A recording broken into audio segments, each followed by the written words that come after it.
Oh, bayan ng Buenavista. Darating kami nung kaibigan ko, si Alex Padilla, para mag-humanitarian kami ngayong unang linggo ng Abril.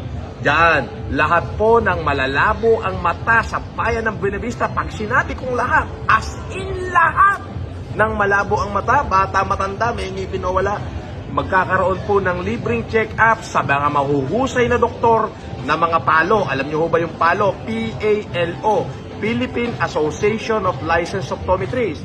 At bukod dyan, pagka na-check up yung mata nyo, merong libreng na corresponding na salamin. Progressive ho, doble vista, lahat ng grado.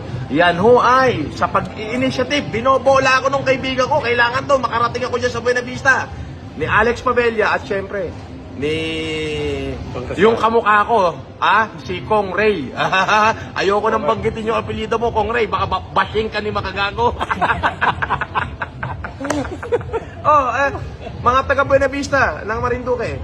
Andito yung kaibigan ko, kinulit ako, sabi niya, Sir Francis, nakita niya yung humanitarian ko sa Ilocos at sa Cagayan at sa sinabi niya, sabi niya, pare, baka naman yung Buenavista nakalimutan mo. Pandemic pa ako tumatawag sa'yo. Ngayon, hinuli niya talaga ako.